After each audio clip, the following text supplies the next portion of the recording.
Zatura kubusa ikipe ya APR Karuko. Umukino urangiye ubwo iki gikombe bazagishyikirizwa bizatangazwa mu minsi iri imbere ubwo Rwanda Premier League na Ferguson bazabitumenyesha. Ubu ntabwo tubibwira abanyarwanda ariko na gahunda yo gutanga igikombe ihari. Umukinnyi w'umukino akaba abaye rero Raouf Memer Dao, umukinnyi ukina ku 10 mu ikipe. Ubu twebwe turi mu myitozo sibyo, sidutsinze Rutsiro 3 Reyo ni ibitego 4 sibyo, Reyo turayitsinda ibitego 4, Reyo turayangisha abafana bacu sibyo. Twebwe turashaka guha ubutumwa basiri n'ahari ingingo ko tubabwire ko uyu munsi batashe baserebura ngo turabacitse. Kerema nta wari uhari, se Kiganda nta wari uhari, Dawudi abonye ko atakinye, wamubonye bamuruhuye ubundi kwa gatandatu bitinze kugera. Reka nkubwize ukuri kuwa gatandatu n'ubuku bundi ngo barimo guserebura ngo hari Hilali ngo bayihaje ko twebwe irabiga. Reka nkubwize ukuri Reyo itabiriye aba tutari abafana ba APR, twebwe turi abafana ba Nyamukandajya FPR. Nakubwiye yuko ndishimye, natwaye igikombe cya shampiyona. Ubu ngubu sibye katacyo cyakindaje ishinga. Ubu nifite match kwa gatandatu ahangahe kwa turi muri entrenoma. Abakinyi babonye ko nagiye mbaruhutsa, abandi mbavanaho mbashyiramo. Nakubwiye yuko ikipe igowe ni iriya kipe navuga iyoborerwa ku maradiyo, ariyo navuga ngo ni Rayon Sport, uko niyo tuzahura. Yakoze ibara kwa kangahe ikuramo ikipe ya Gorira iza kuri finali. Harani nkaho yaje kwibagira ibibizi, ntakisha kuzara muri abo mahoro. Ara yarishese bari kugira imana nkuko babonye batangiye guhunga gusohoka, uko wenda bishobora kuba ari ubushobozi bukeya muri shampiyona, uko babonye ko umwanya wa kabiri basanga aho bashaka kuvaho, ariko ikosa rya mbere bakoze no kugera kuri finali igikombe cy'amahoro.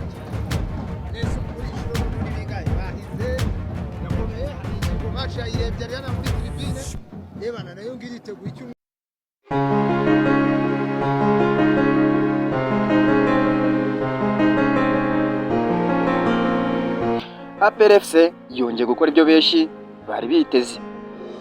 Itsinzi ikomeye ya 3-0 kuri Rutsiro yasize abafana mu byishimo bidasanzwe. Mu mukino bamwe batangiye kwibaza nimba hari ikipe izahagarika ubukana bwa APR FC. William Togwi, Djibril Watara ndetse na Byiringiro Gilbert berekanye urwego rwo hejuru mu mukino wari mishyaka, amahirwe menshi n'ibihe bikomeye byatsinze bigasiga Rutsiro mu bibazo bikomeye, ndetse ubu ngubu igomba no kumanuka ikajya mu cyiciro cya kabiri, deuxième division. Ese wabonye uko Djibril Watara yakomeje kwandika amateka n'igitego cya 16? Ese iyi tsinzi iratanga ubuhe butumwa bukomeye imbere yo guhangana na Rayon Sport? Reba ibisobanuro byose uko umukino wagenze, kugeza utangiye gusoza urangiye, amahirwe yahushijwe n'ibyaranze uyu mukino byose muri rusange. Icyo ngusabye ni kimwe, makanya konyine katagera mu minota 10, ubundi nkwereke byose uko bimeze. Kanda like, ukande share, ukande subscribe kugira ngo udacikanwa n'andi makuru yose tubagezaho agendeye ku mupira w'amaguru ndetse na ruhago uko bimeze kose kuri yicano.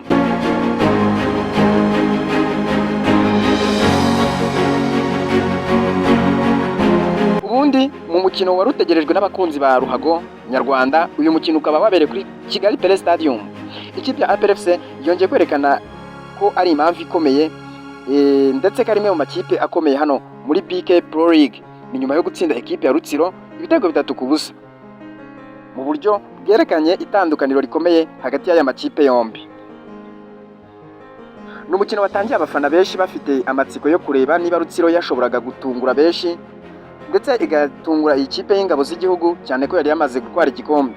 Ariko ibintu nibyaje kuyihira kuko APR FC yahise yerekana ko ifite intego imwe rukumbi, ari yo gutsinda ndetse no gukomeza kwerekana ubukana bwayo muri shampiyona.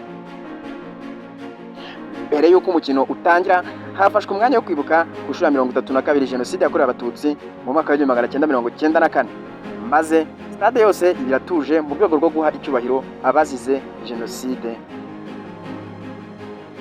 Umukino rero ukimara gutangira, APR FC yahise ifata umupira ndetse itangira gusatira cyane, yotsa igitutu uwo bari bahanganye. Ku munota wa 3 gusa bamwita Hakim Kiwanuka yakorewe ikosa, APR ihabwa kufra ya mbere maze niyatanga umusaruro.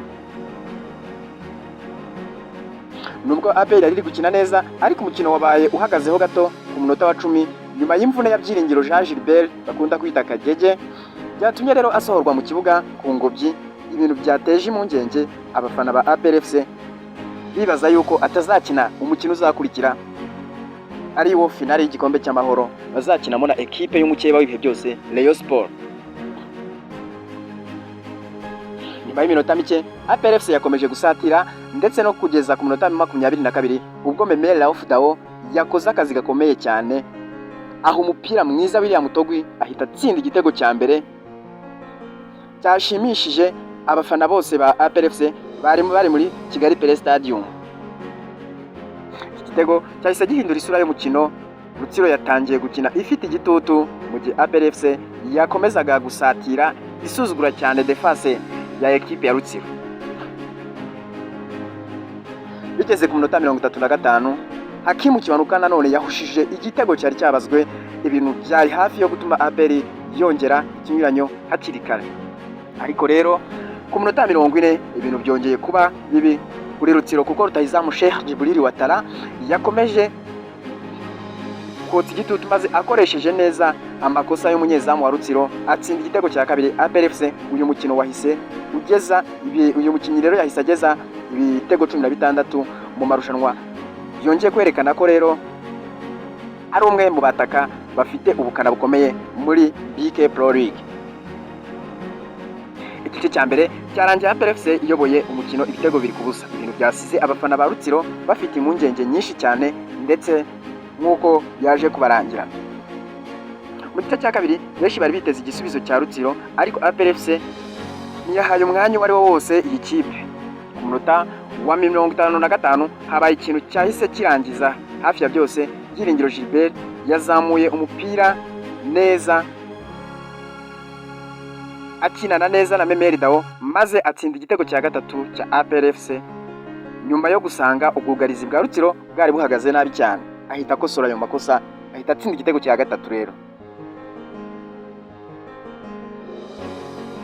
nyuma y'iki gitego umukino watangiye kujya mu ruhande rumwe. APR FC yatangiye guhanahana neza genzura umukino mu gihe Rutsiro yasaga n'iyataye icyizere. Nuko Rutsiro rero yagerageje gushaka igitego cyo kwishyura amahirwe yabonaga ntiyabyaza umusaruro. Uwo bita Mumbere Jonas yagerageje ishoti rikomeye ariko rica hanze y'izamu mu gihe APR FC yakomeje kurema andi mahirwe ariko nayo ntiyabyaza umusaruro. Igeze mu minota ya nyuma APR FC yari hafi gutsinda igitego cya kane aho Djibril Watara yateye umupira rero ukubita umutambiko maze Mamadusi ananirwa gusubizamo igitego n'icyajyamo, ubwo nabwo bukaba ari ubundi buryo bwahushijwe na ekipe ya APR FC ndetse bwagaragara yuko bwashoboraga kubyara umusaruro. Nyuma y'iminota 95 umusifuzi yahushye ifirimbi isoza umukino. APR bitsinze Rutsiro ibitego 3 ku busa. Umukino urangira gutyo. Intsinzi rero yasize APR FC ifite amanota 62 ikomeza urugendo rwayo rwiza muri shampiyona ndetse yitegura indi mikino ikomeye irimo n'uwa Ali Meler wa Gicumbi ndetse n'umukino wa nyuma w'igikombe cy'amahoro uzayihuza na ekipe y'Isaro ry'Inyanza cyangwa se Gikundiro bayita Rayon Sport. Ku rundi ruhande kandi Rutsiro nayo yakomeje kuguma mu mwanya wa nyuma n'amanota 26, ibintu biyishyira mu bihe bikomeye cyane byo guhangana no kutamanuka mu cyiciro cya kabiri. Muri make ubu tuvugana Rutsiro yamaze kumanuka keretse impinduka zaba nyuma ariko igiye gukinira ku gitutu. Ese APR FC iraza komeza uyu muvuduko mu mikino isigaye? Ese Rutsiro iraza kubona uburyo bwo kurokoka maze nimanuke mu cyiciro cya kabiri?